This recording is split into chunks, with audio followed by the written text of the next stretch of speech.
Japanese army is anything but pleased at our being here. They wanted no observers. But to have to stand by, while even the very poor are having their last possessions taken from them, their last coin, their last bit of bedding, while thousands of disarmed soldiers who had sought sanctuary with you, together with many hundreds of innocent civilians, are taken out before your eyes to be shot or used for bayonet practice. And we have to listen to the sounds of the guns that are killing them. Over 1,000 women kneel before you, crying, hysterically, begging you to save them from the beasts who are preying on them. To stand by and do nothing while your flag is taken down and insulted not once but a dozen times, and your own house is being looted, and then to watch the city you have come to love, and the institutions which you plan to devote your best deliberately and systematically burned by fire. This is a hell I had never before envisaged. And we keep asking ourselves, how long can this last? Day by day, we are assured by the officials that things will be better soon, that we will do our best.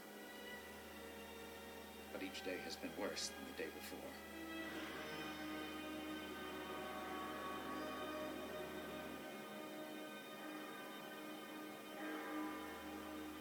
It's January 1st, a new year filled with hope.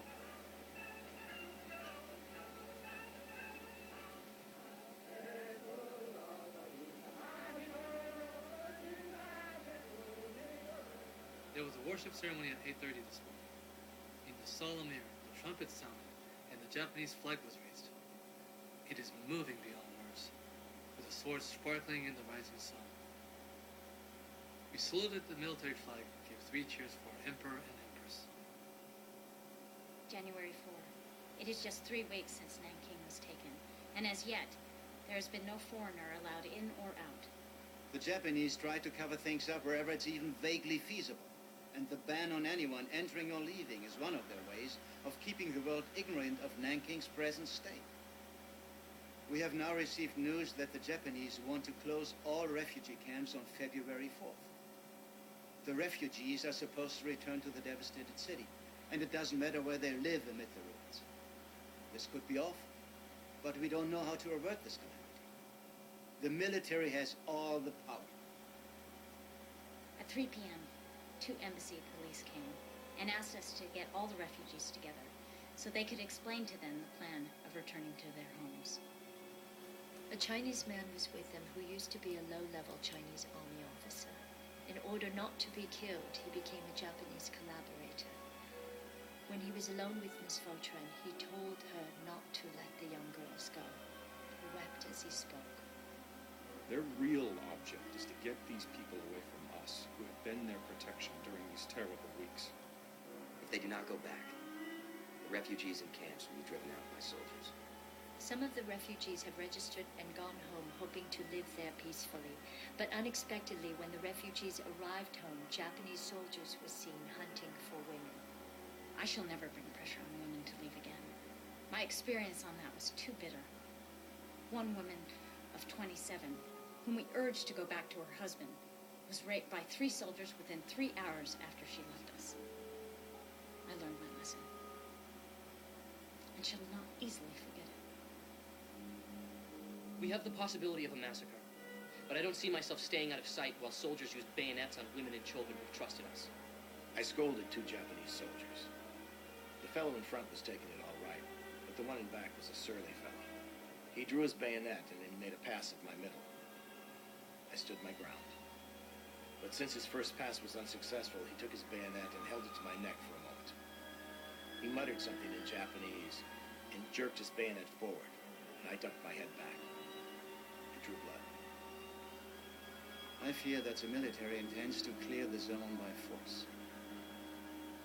The middle pass is the only open spot left in the garden.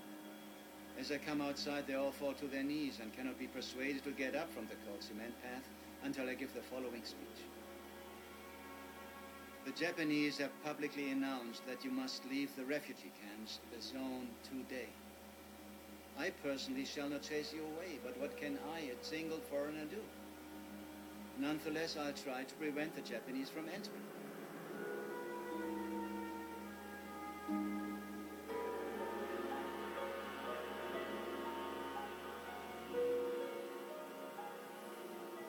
When I return home in my car today, I am received with a royal salute. My poor refugees have formed 2 long lines. Then all my 600 parishioners surround me and give me a greeting written on a banner. They all bow 3 times, and are very happy when I bow my head in gratitude. Then one of my Chinese friends translates the greeting. You are the living Buddha for 100,000 people. You have saved thousands of people from danger and want.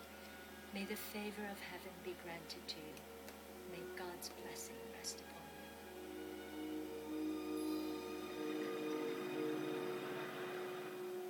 As is obvious from the letters that arrived from me yesterday from Shanghai via the German embassy, people there have not the vaguest notion of current conditions here. And what do we do next? We've about shot our bolts. At 6:40, I took the Japanese military train to Shanghai. I was crowded in with about as unsavory a crowd of soldiers as one could imagine in a third-class coach. Nervous because sewed into the lining of my camel's hair greatcoat were 8 reels of 16mm movie film with atrocity cases, most of which were taken at the University Hospital by John McGee. They were so terrible, they had to be seen to be believed. My baggage would undoubtedly be carefully examined by the military when we got to Shanghai. What might happen if they discovered these films?